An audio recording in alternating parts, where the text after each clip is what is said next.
Welcome to the Coffee with Karen podcast, a weekly chat show discussing everything from holistic health to current affairs from a mental, physical and spiritual perspective. Get your weekly cup of positivity with a sprinkling of woo-woo. And we are live. So welcome to a Coffee with Karen, cup of positivity with just a sprinkling of woo-woo. Now, we've had quite a lot of woo-woo recently, so we're going to bring it in a bit and going more with the physical, I suppose, today. Physical or mental. Your host, my name's Karen Roberts. I consider myself a holistic transformation coach. I help other coaches, healers, get their business online and finally get paid their worth. That is my focus. I do come from the fitness industry. I never taught Pilates though, so didn't go down that route.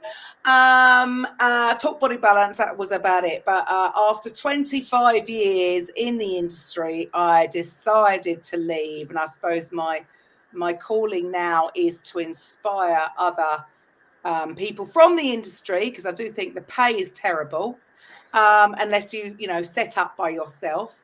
So that's what I'm here for. So each week my guests tend to be in that holistic arena in some form or other, whether they're helping the mental, the physical or the spiritual perspective, or any combination of all three. So this week, well, I'm going to allow you to introduce yourself. If you would like to share with the listeners a little bit about who you are, what you do, and share a bit of your story, please. Okay, thank you, Karen. Thank you for inviting me on. It's lovely to chat with you today. So I'm Gila Archer, and what can I tell you about myself? I'm a mum of 3 children, busy mum, and I originally trained as a primary school teacher, in fact, and then I went on to become a Pilates teacher, which you've already touched on about Pilates. And my focus now, and has been over the last 3-4 years, is to help busy women who feel that just exercise is just like another chore on their never-ending to-do list, and one of those things that they just never quite get round to doing, but to help them actually look after their physical self, build strength, improve their flexibility, and just feel better about themselves. And I do that through my own approach, which I call my B.E.S.T approach, B.E.S.T, which is Best Empowered Self Triangle. And that's because there's 3 elements to it. And I'll come on to that in a minute. And obviously one of those elements is Pilates.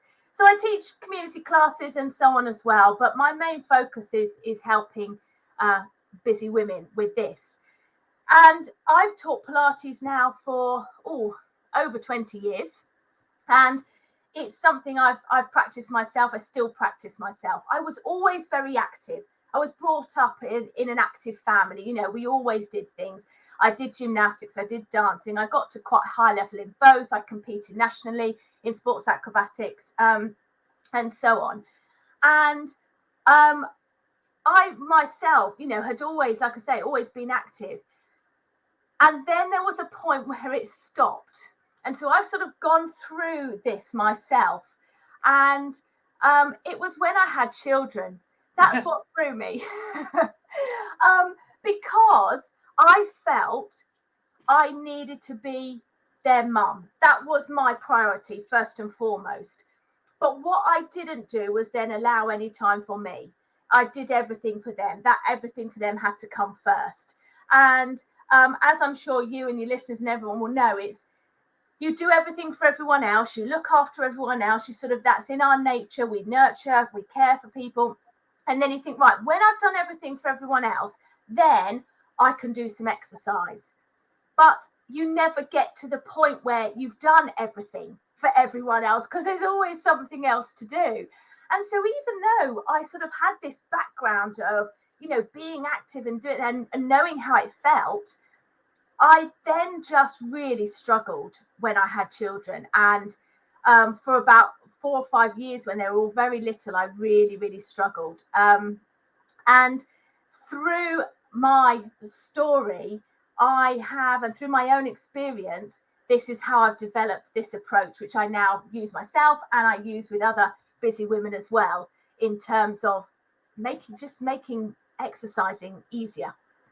Right. Love that. I mean, I can relate to that. I mean, I suppose when I had kids, I suppose I was still teaching. So luckily, back then, I suppose I could I suppose I had the best of both worlds, really, because I could put my daughter in the creche, because I'm only going to teach like an hour or maximum 2 hours back to back.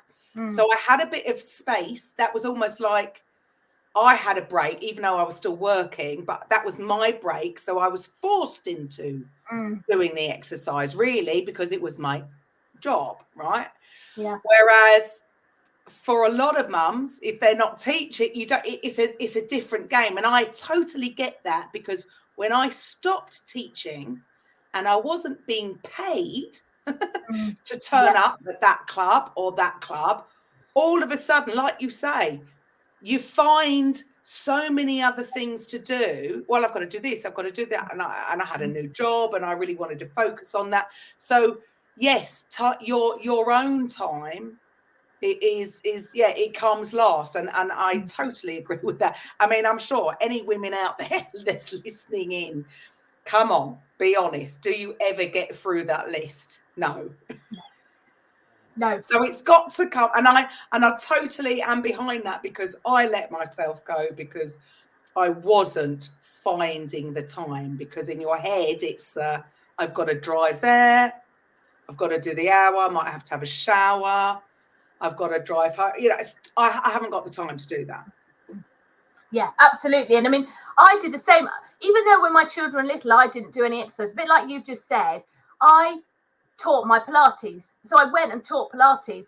But that's because you're making that commitment to the people that are coming, whereas you're not making that commitment to you as such. And with the Pilates, I demonstrate a few, and I could demonstrate 1 or 2, but if you'd asked me to do much more, it would have been a struggle, And because I would walk around the class and help people and so on. So it was a different thing. If I had made that commitment to myself, right, at 6 o'clock, I'm going to do an hour of Pilates or something, I don't think so. I would have let other things creep over that boundary. And at that time, I wouldn't have protected my time. The only reason I still taught Pilates is I had to be there for other people. You had to. Accountability. Yeah. Exactly. Yes. It's massive, isn't it? Yeah. I actually realised it was quite an eye-opener for me, because I'm not going to lie. I sort of realised that, I'm actually quite lazy. There's me all, I teach 20 odd classes a week and I'm so busy. And all of a sudden I found having that accountability taken from me. Well, I made the decision, but all of a sudden, I was just making up all sorts of excuses. It's terrible. But I realised I was actually being really quite lazy because I was allowed to be. Whereas, like you say, it's the accountability that makes you do it. Absolutely. And even though I got to the point where I was really not liking myself, because I'd get to the end of every day and my stock phrase had become, well, I just haven't had enough time to do anything for me, And my husband would say, well, that's what you say every day. I'm like, yes, but I just haven't got enough time. And I just would keep saying, that was my reason. That was me justifying to myself why I hadn't done anything. Yeah. And even though I knew what to do, because I was a Pilates instructor, I knew what to do. And I was but when it actually came to me doing it, I struggled, and I did start doing little bits here and there. And so, like, children were playing on the floor, I'd lay on my front and I'd extend through my back and I'd do a spine. You'd start to move because your body was sort of telling you that's what it needed. And so I did start doing little bits, and I started sort of evolving what I call bite-sized Pilates. So where you don't need an hour. So I would, when I was teaching in the community, I'd get women who would come, they'd do a class, they'd just say at the end, I'd say, how do you find it? They went, I just loved it. It was just what I needed. I feel so much better physically, mentally. It's brilliant. Thank you so much, Gila. And then the next week I wouldn't see them. And I think, why are they not? Well, they love the class so much. Why aren't they here? And then I'd miss them for a few weeks, and they come and they say, I'm really sorry, I haven't been able to come. I couldn't get childcare, or maybe they work shifts or whatever. And the thing is, as you'll know, Karen, with fitness, you're only going to build strength and improve if you do something regularly, consistently. Just doing something every now and then, it all helps. Of course it does, but it's not going to build up. You're not going to build no momentum behind it. Behind it. Yeah, it doesn't work like that. And it was then that I started thinking, you know what? If you don't have to do, we sort of have this belief that you have to do an hour of exercise. Yeah. Where did it come from, do you think? Well, all I can think is it's because when you book a hall, yeah, it's convenient to book a hall for an hour. Or like if you've got a studio setting, you just go, right, yeah, we'll organise it on the hour because that's simpler. And I suppose if you did 20 minutes, it's a long, people think, well, hold on, I've got to travel half an hour to get to do 20 minutes and then go back again. So I was finding, if you go out to a class, you've got to find childcare, possibly, or move work around. You've got to travel there. You've got to find a parking space. You've got to remember your mats and everything. Like you said, you might want to have, if you're in a gym or something, have a shower afterwards. You've got to travel back. You could be talking 2 hours. Yeah. And they might not have the class that you want on the timetable at the time you can do it. That's what I was finding. Yeah, absolutely. And so the thing with Pilates, you don't need any expensive equipment. You don't need much space. You can just use a mat, or you can even do it on the carpet if you've got carpet at home. Just enough space for you, your body. And you can do it in small bite-sized chunks. And you can do little and often.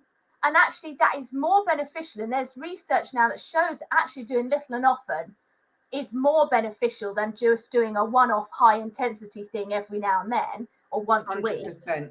Yeah, and you keep your body moving, because we're so many of us now have sedentary jobs and lifestyle that we need to build this movement into our everyday lives. So the bite-sized Pilates is something I started without obviously calling it that or anything. I just started doing little bits during the day. However, I still was very good at talking myself out of it. And so, because as humans, we haven't evolved to exercise. We're not meant to exercise. Movement is meant to just be part of our natural. You don't look in the natural kingdom, in nature, and you don't see all the lions and all that going to the gym and doing a workout, lifting weights. They don't. No other species moves for movement's sake. They just move to survive, move to live, move because they need to hunt, or they need to protect themselves, whatever it is, and then the rest of the time they conserve energy. And so, like you were saying, I feel lazy or whatever. Anyone listening, if you're one of those people, just go, you know what? There's the sofa there and there's a glass of wine or whatever. That's far more appealing than actually doing anything. In actual fact, there's nothing wrong. That's our natural instinct, is to sit down and conserve energy. But we're not getting the natural movement in our days anymore. That's right. So we need to incorporate it. We don't have to go and do an hour and get hot and sweaty and all of this. We just need to incorporate movement through the day. This is where I feel my approach works really well with busy women. Oh, it's perfect. It's it's brilliant. And I do think, I know a lot of people have probably changed their habits because of what's gone on in the last 2 years, and they've realised that actually maybe don't have to do this, but you're absolutely right. There's been lots of research that will show, I don't know, a city worker that's sat behind the computer all day and then goes and does a 30-minute HIIT workout and high intensity interval training, and they are less healthy, less fit than, say, a waitress who's just been walking around all day, but she's been on her feet. Yeah.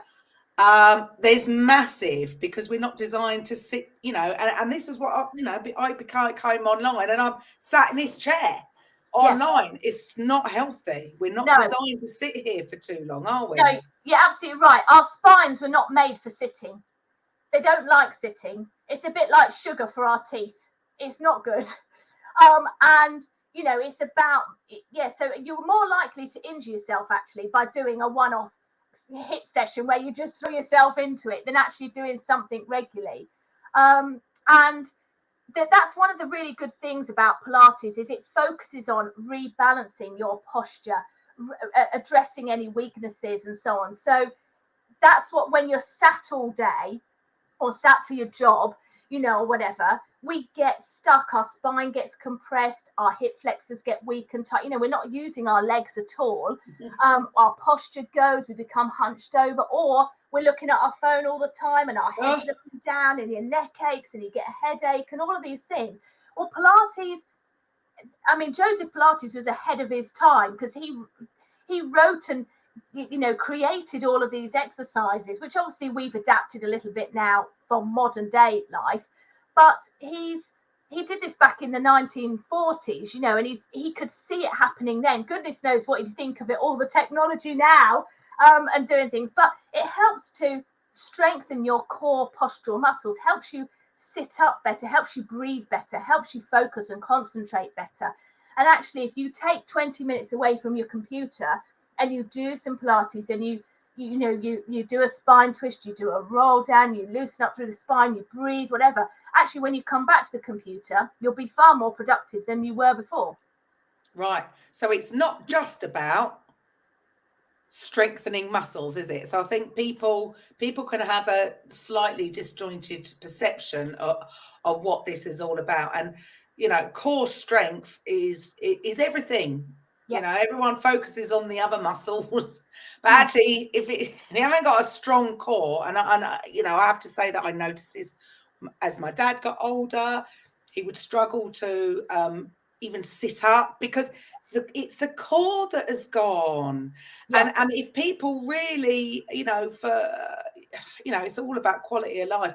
As we get older, our muscles will atrophy, and it's the most important thing.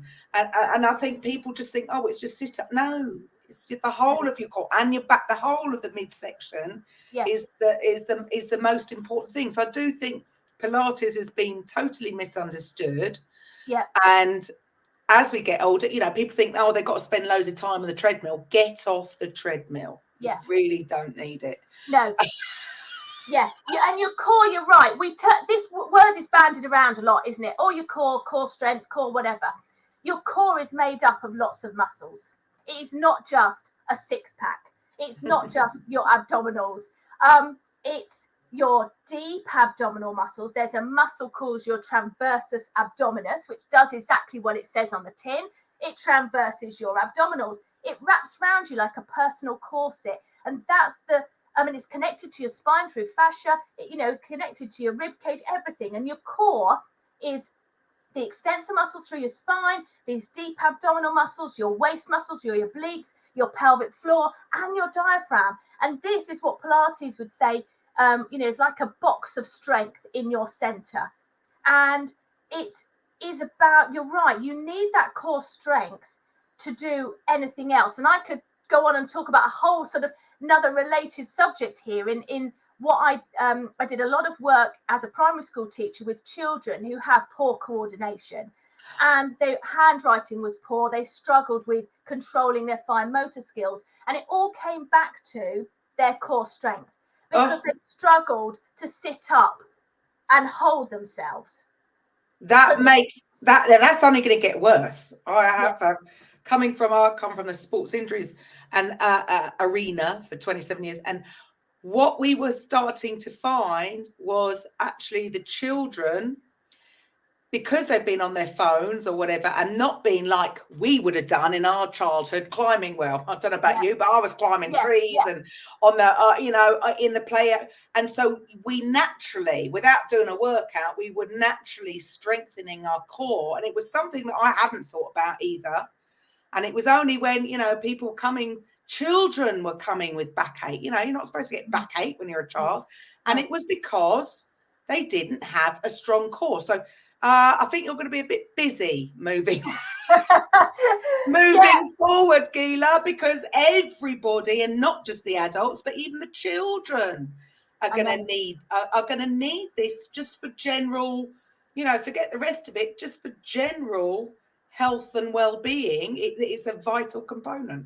That's right. And it's this natural movement that has been lost from our lives. And it's the Pilates that helps replace that natural movement, because it's all about functional movement. It was about being able to move efficiently and effectively and gracefully and so on. And to do that, you need a strong core. But children, it's scary. When I first started teaching over 20 years ago, you could there'd be like one child in every couple of classes where you thought, they haven't got the core strength. They're struggling with their hand reading, tracking words across a page, their self-esteem. It had a knock-on effect to all sorts of things.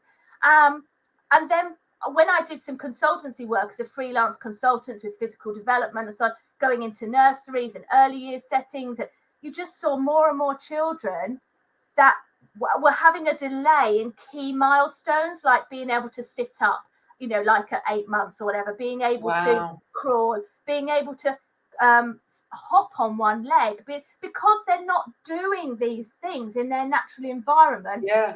Well, the schools took it out of the system, didn't they? They classed it as not the important thing. And I think that's where it all started to go terribly wrong. Yes.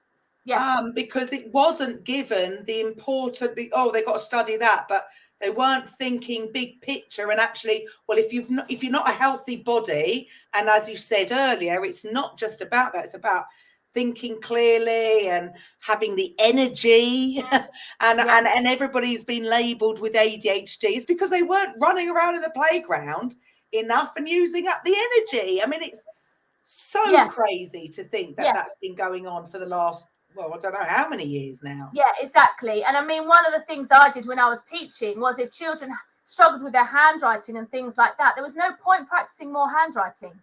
That wasn't the problem. That was the symptom.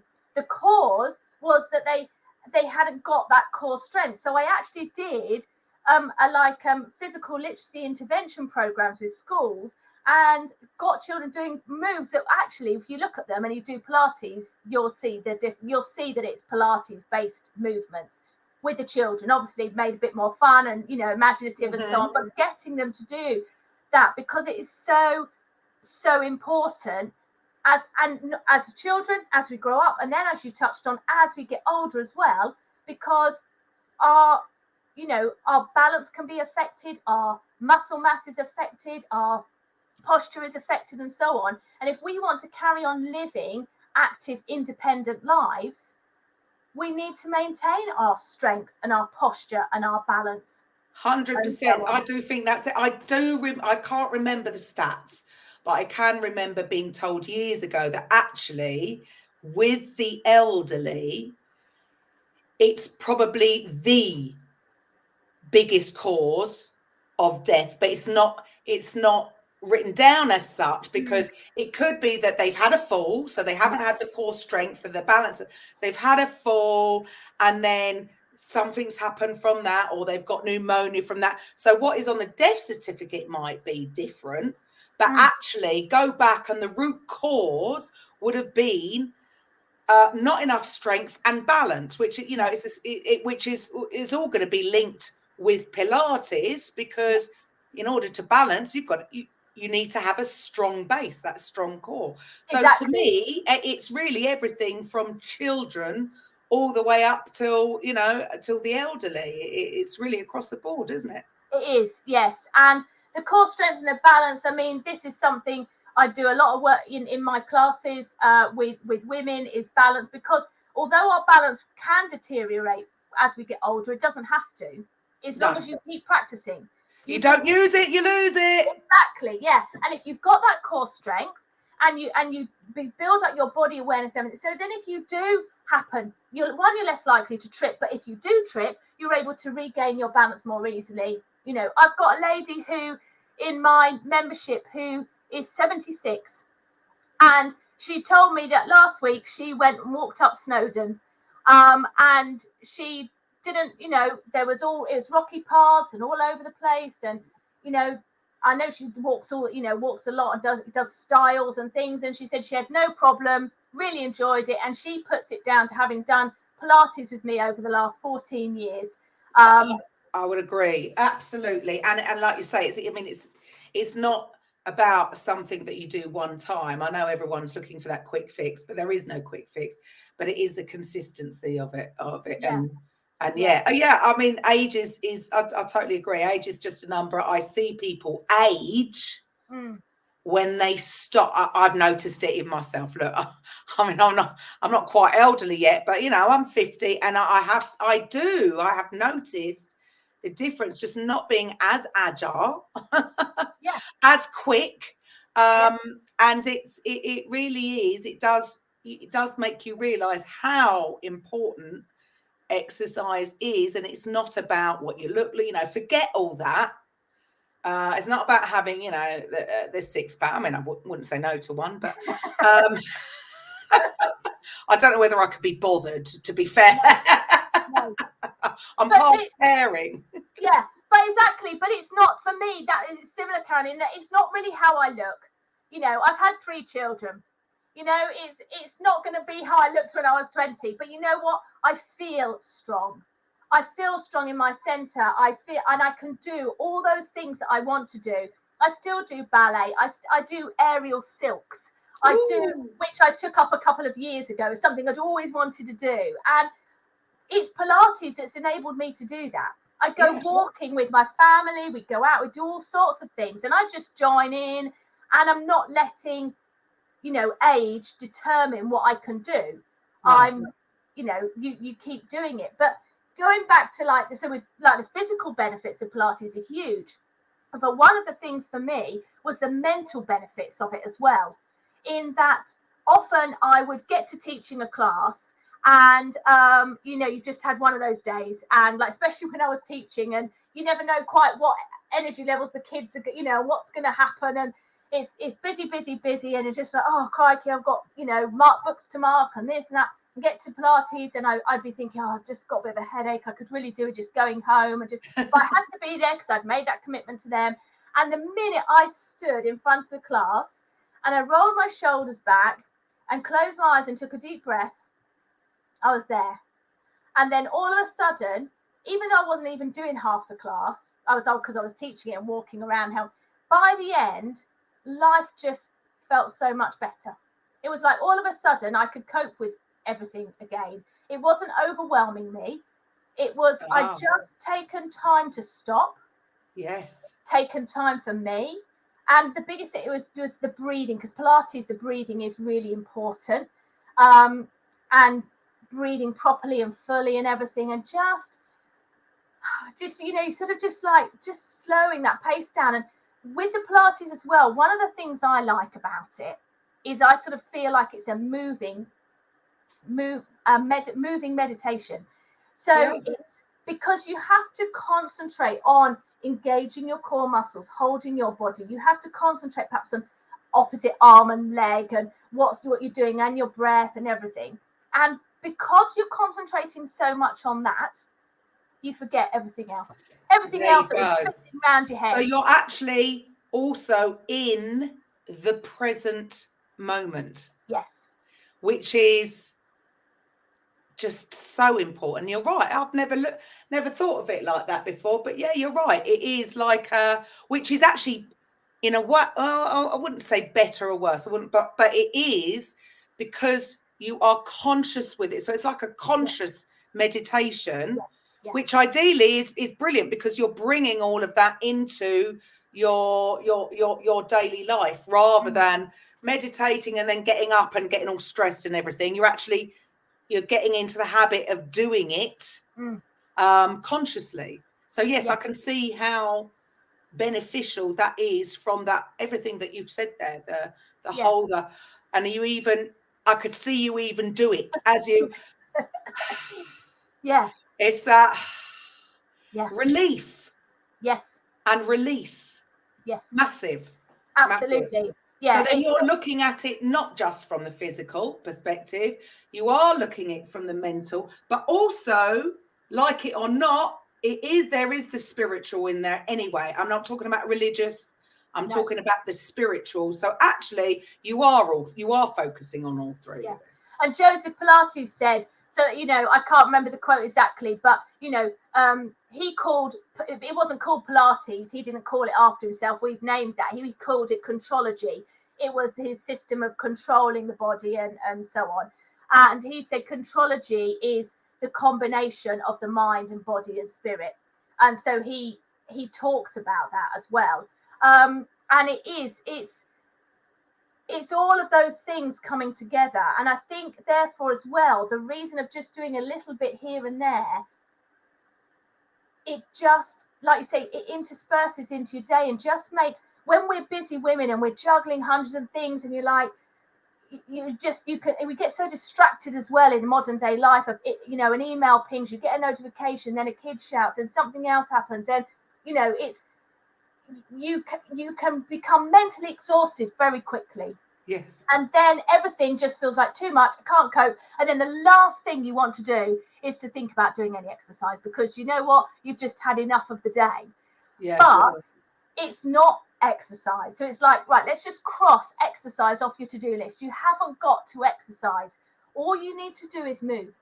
Move mindfully, move consciously. Think about your mirrors. Think about when you're waiting for the kettle to boil, stand in a good posture, engage with your core, stand on one leg whilst you're brushing your teeth. You know, you can incorporate, this is why I love Pilates, you can incorporate it into, you know, almost everything. Day to life. And that is it. So then it's going to be easier because nobody forgets to go to work without brushing their teeth. It's just something that you do automatically. So yeah, the more you can integrate those things with your habitual, so creating a new morning ritual, whatever that ritual is, like you say, some people start with a coffee, some people start with a shower, whatever their morning ritual is, if they can incorporate certain exercises that you're going to teach them, that is going to be the perfect way. So explain to the listeners. So yeah, so maybe people are like feeling a bit of relief now, knowing that they don't have to go and spend loads of money joining a gym and then driving to it and spending an hour.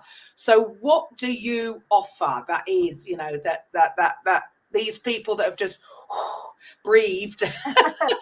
Yeah, you just stopped for a second. Just stop, take a breath. It's, you know, everything's okay. Yeah, so what I offer, so my I call it Core, obviously, and it's my online membership, but I work, like I said right at the very beginning, with my B.E.S.T approach, this B.E.S.T empowered self triangle approach.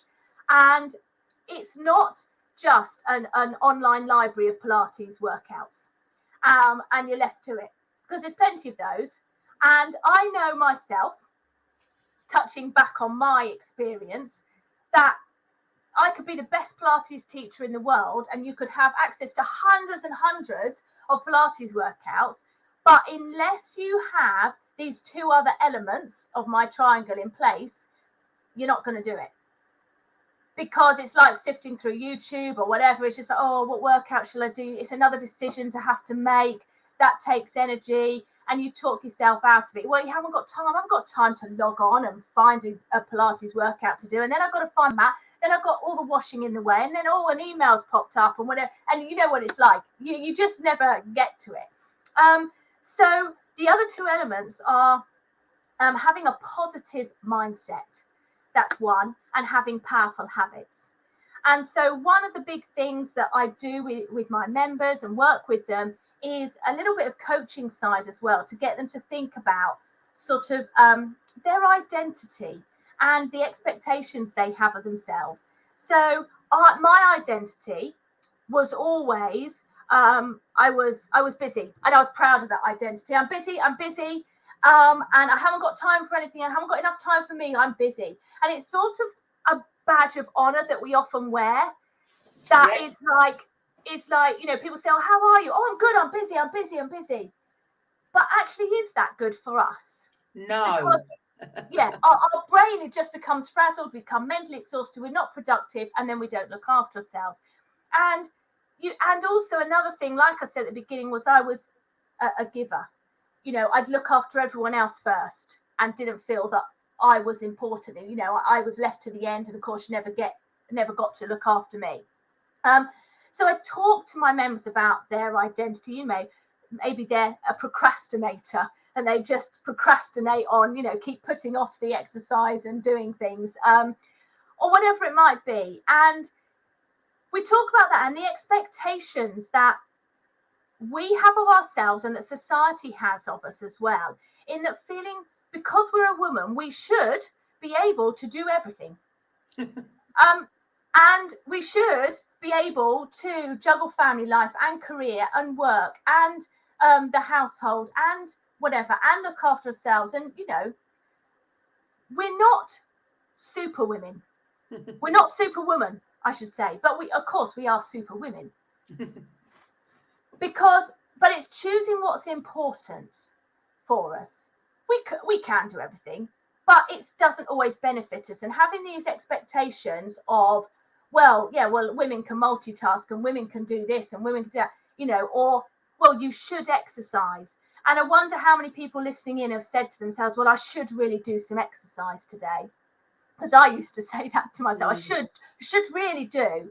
Or I'm going to try and do some exercise today. And a bit like Yoda says, you know, do or do not, there is no try. You're either going to do it or you're not. And by saying try, or I hope to do some exercise, or whatever it is, you're sort of giving yourself a bit of a get out there. Well, I tried. Yeah. And I think for me, one of the big things was that by saying to myself, I didn't have enough time to do anything, for me, I was avoiding taking responsibility for my own health and fitness. 100%, and I can totally relate to that. That's exactly what I was doing. It's like almost you're trying to validate your own. Well, I'm justifying it. Well, it's because I'm just too busy, or more often than not, I'm just busy being busy, not necessarily productive. Yes. But yes, you're right. It's a subconscious. It's like a get-out clause, isn't it? Yeah. And when I first realised that, someone said to me, a mentor of mine had said, so by saying you haven't got enough time, what are you letting yourself off the hook for? And I was like, nothing. I do everything. I'm doing everything for everyone. And anyway, they kept asking. I suddenly realised I didn't really want to admit it to myself, I don't think. And I was like, actually, and then it hit me like someone had thrown a brick at me. You know, it's just like, yeah, I'm not taking responsibility for myself. Yeah. And then I was like, I made a promise to myself then, which that I would never say to myself, I just haven't got enough time to exercise. It was like, no, I have plenty of time and I'm choosing to do this. It's not something I should do, I have to do. I am choosing to do this. And then it lightens it. It's not such a massive chore then. I'm choosing to do this because it's important to me. It's, you know, one of my values in life is health and fitness, looking after myself. And I'm just as important as everyone else. So all of this mindset stuff, this positive mindset, is a big aspect of my membership. Because, like I say, if people, they can join, but if they keep telling themselves, I'm just too busy, I haven't got the time, I'm not this sort of person, I'm not this, then it doesn't make any difference. They're not going to do it. They might sign up, but Exactly. which is why, I mean, at the end of the day, that's what I suppose the gyms rely on, because there's no way that they will be able to cope on a daily basis with the number of members that they have.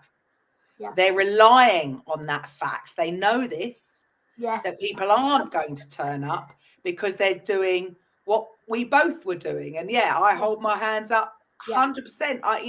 That's why I said at the beginning, I realised actually I'm a little bit lazy. I thought I was all, I get up at this time and I'm so busy. but actually take that away from me. And no, I was making excuses. Yes. So it really is, it's quite a hard pill to swallow. Yes. And there might be people out there going, well, no. And I don't know what you think about this, but what I'd hear a lot is, oh, yeah, but my knee is hurting. Yeah.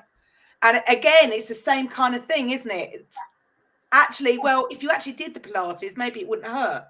Exactly. Absolutely, Karen. And people, the good thing with Pilates is you can adapt any exercise. So I always say I can always find you something to do. It's not a problem. I can always change it. And this lady I said to you about, 76-year-old who walked up Snowdon, she actually first joined me, obviously like 10 years ago or whatever. And she then had one knee replacement and was told she would need another one fairly soon.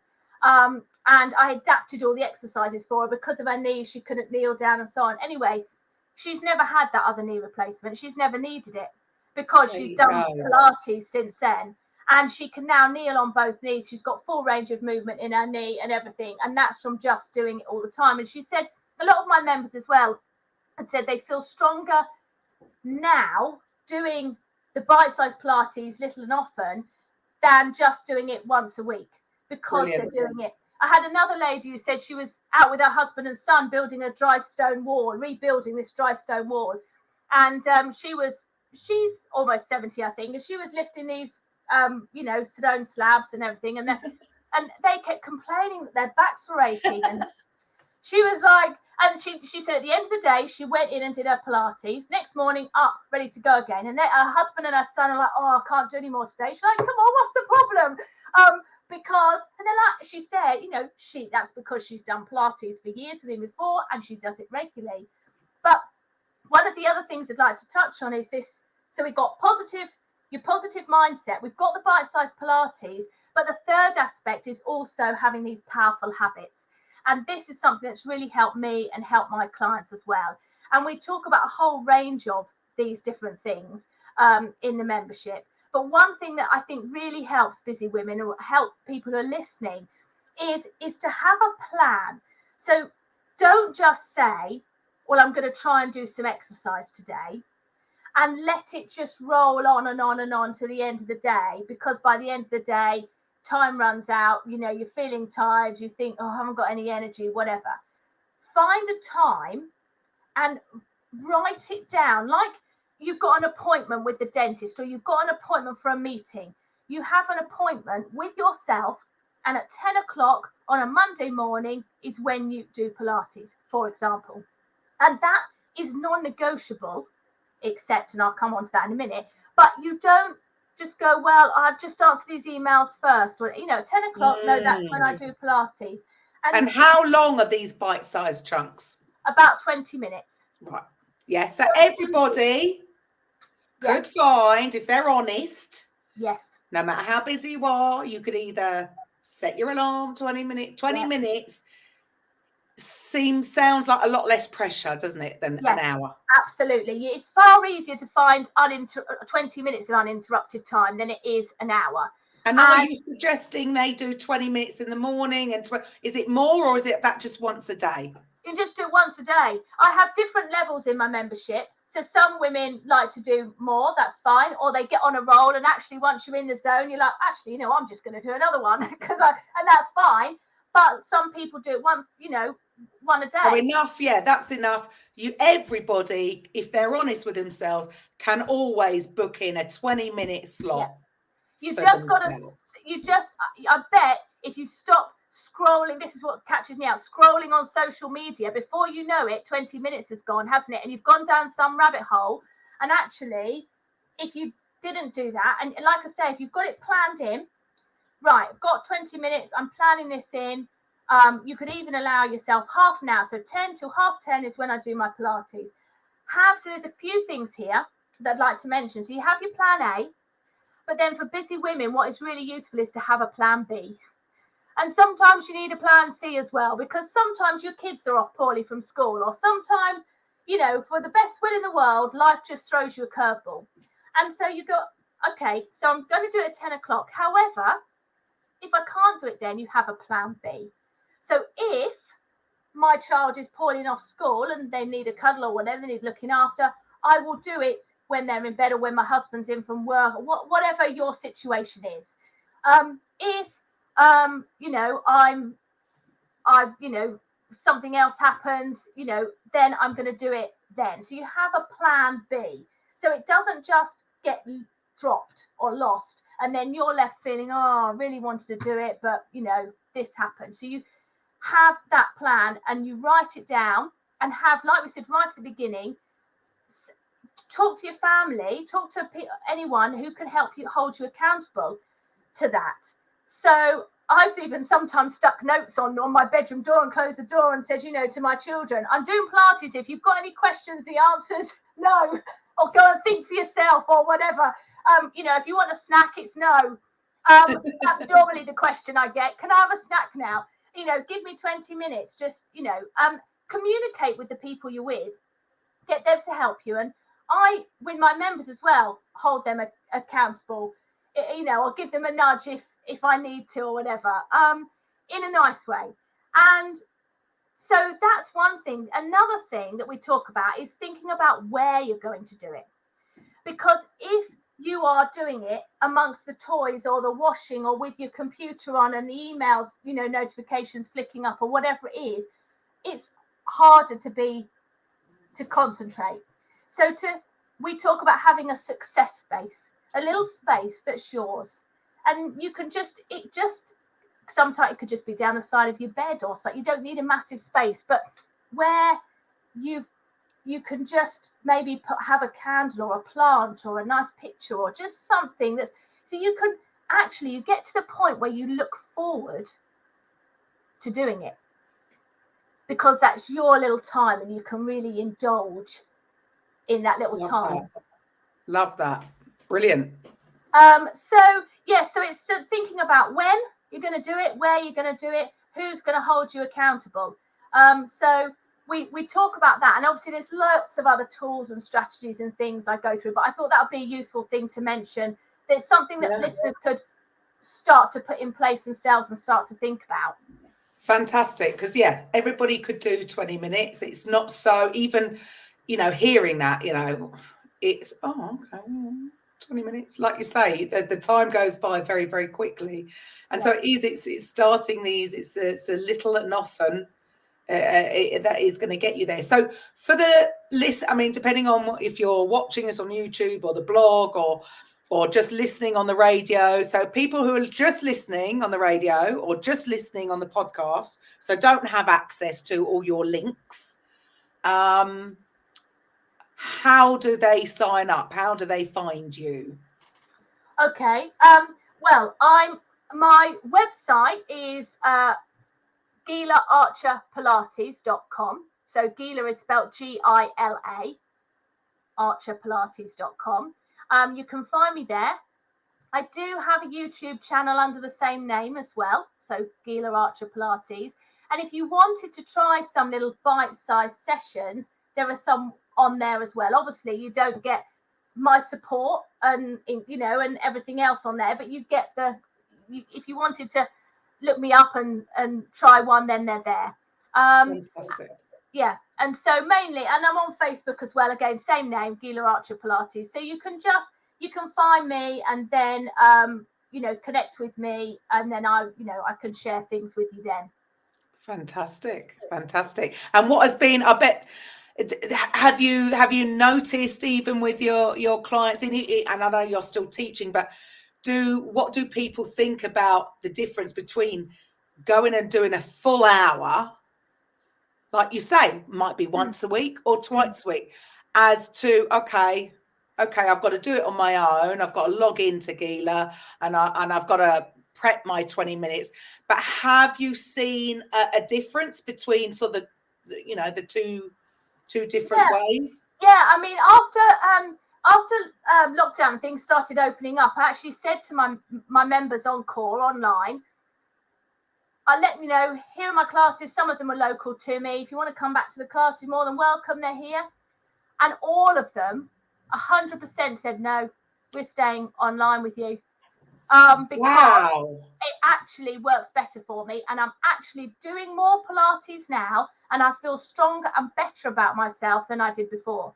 Brilliant. Now, I'm not saying there isn't a place for classes. Some people like a class, and especially say if you're just starting out, it's quite nice to have some more some more Yes, you can be feedback corrected and and so on. I mean, in the membership, as well as the Pilates workouts, I provide my members with a program each month. So, like I said, they're not having to pick and choose, because what we subconsciously do is always pick our favorite one, which is generally the one we find easiest, which is probably the ones we don't need to worry about doing as much. Absolutely. So I have a program where they follow it. So they have a full all round. So by the end of the week, you've had a full body workout, of everything. And they follow the program. And I also do a live online class during each month, where I can see them and I can give them tweaks and everything. So they do get that support. I don't know, but I know online isn't for everyone, so I think there's a place for both. But I just know a lot of people, all my members have just said how much easier it is, because they've been able to be consistent, because they've been able to be regular, it's sustainable. It's not like a full in, right, I'm just going to do this. I've got to overhaul my life. I've got to change everything for 2 weeks. And then after that, it's just, I can't keep doing this anymore. Yes. Because life gets in the way. And like you say, when you're committing to a specific time, whereas you can choose that 20 minutes throughout your day, it does make so much sense. And I suppose that is where we've been forced into doing that. And because I did think, this will be interesting to see what comes out of this. Yeah. I mean, generally it is very, very positive. And so many women just say, before I do a live monthly mindset thing as well, where we talk about the habits and the mindset, and they love those sessions. We sometimes have guest speakers in who talk about areas which aren't necessarily my expertise, like nutrition, on things like that. And we had someone talk about, the power of your words and what you say to yourself. All of these things is fascinating. I love it. And so you're getting more than just the class. You're getting that support from me. And people can say, look, Gila, I did this. It's not quite right. I'll adapt it. I'm there for you. So you've got, and I think sometimes we feel as women, we've got to be able to do everything on our own. We've got to be superwoman and we've got to just be able to do it all. But there's nothing wrong, and you haven't failed in any way by just saying, hey, you know what? I have lots to do in my life. If someone can just help me with this, why not? One client, she said, Gila, I have so many decisions to make in my life that just the fact that you've done it all for me, it's what I just don't have to think about shit. It's so nice. I think that's massive. And I think that's possibly why more women, statistically, not all the time, but more women would go to do classes.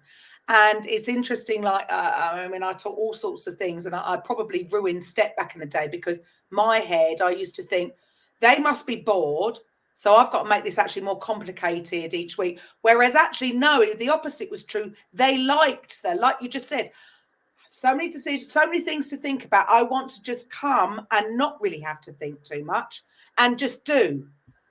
And that is quite an interesting concept, because I would agree that I think the majority of people are thinking the same way when they have just, I don't know, a library of a load of, again, too many options. It's like going to a restaurant and there's too much to choose for. I just want to just go from, just have those options, and it's simpler. We do, like you said right at the beginning, our bodies are always looking to conserve energy in some way, shape or form.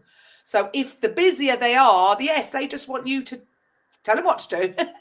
Exactly. I mean, we do. We think we want all this freedom, whereas actually, no, we like to be told exactly what to do. Exactly. And I think we're very good at making, I know I've always been very good at making my lives more complicated than it needs to be. And it's just like, you know what? It doesn't need to be complicated. It doesn't need, let's keep it simple. We're doing this. We're doing 20 minutes a day. And if you miss a day, it's not the end of the world. It doesn't matter. Let's not go giving ourselves guilt trips and whatever. It doesn't matter. Just pick up the next day. It's fine. Love that. And 20 minutes a day, I'll tell you which ones to do. There's no thinking. There's none of that mental energy. You can just focus on you and concentrate on you.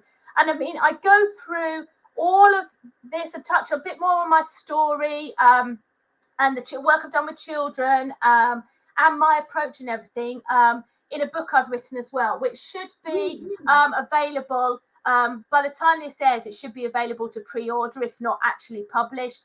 And it's called Enjoy Moving and Feel Fabulous. It's a Pilates lifestyle, for busy women. And I think that sort of sums up everything we've been talking about, because it is about just enjoy it. It's not a chore. Just enjoy moving your body and that feeling for you, because you do feel better afterwards. You get those natural endorphin chemicals, those feel-good chemicals racing around your body, which last then all day. But also you're getting all those long-term benefits as well of knowing that you're staying strong and healthy and active as you get older. Absolutely. I mean, it really is an all-round, and I think that a lot of people may have misunderstood a lot of what Pilates is all about. And I think that's brilliant that the bite size love it. And you're right that it has probably just stemmed from making it easy for somebody else rather than actually what is best for me. Yes. And I think for a lot of women out there, that probably sounds like quite a good approach. Yeah, well, and that's all it is. There's nothing wrong with us. You think, oh, look, all these other women, and we compare ourselves, don't we? Which is not a good benefit for us. But they seem to be doing exercise and keeping fit and doing all of this and the other. Well, it's not because there's anything wrong with it. We just sometimes need a different approach and a different perspective on things, and an approach that works for us.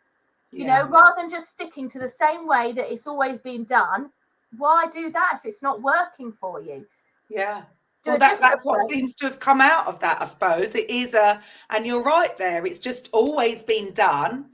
Yeah. And until sometimes we are forced to stop and then maybe actually step back and actually look at it and think, actually, maybe there is a better way. So there is a better way. So I love that. So your online program, so people can come to find you. So it's GilaArcherPilates.com. Yes.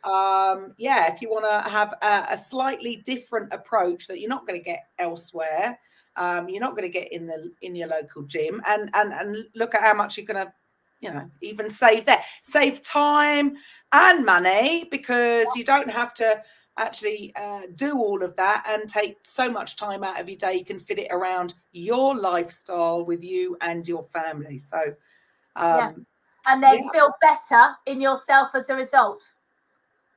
That's the end game. So there you go. Who doesn't? At the end of the day, every single human being on the planet wants to feel better than they do right now. That's what we are. That's what we are. That's human. Yeah. So brilliant. Well, thank you so much for your time today, Gila. It's interesting, isn't it? Pilates is about the only thing that I did. Well, I did do a little bit, so I know that I need to do more. So yes, I think I'm going to definitely take that approach, because sitting here for too long. I have got a little mini trampoline behind this screen. Oh, good. Yeah, you can do some bouncing and everything and get the circulation going again. It is. So I totally get that. It's all in the bite-sized chunks. Love that. So well, thank you very much for inviting me, Karen. And it's been lovely chatting to you. And if any listeners have got any questions or whatever, just get in touch and let me know. Fantastic. And your book. So where can people purchase the book? That will be on Amazon or Waterstones, all major retailers. Anywhere. And sorry, the name of the book again, once more. Enjoy Moving and Feel Fabulous, a Pilates lifestyle for busy women.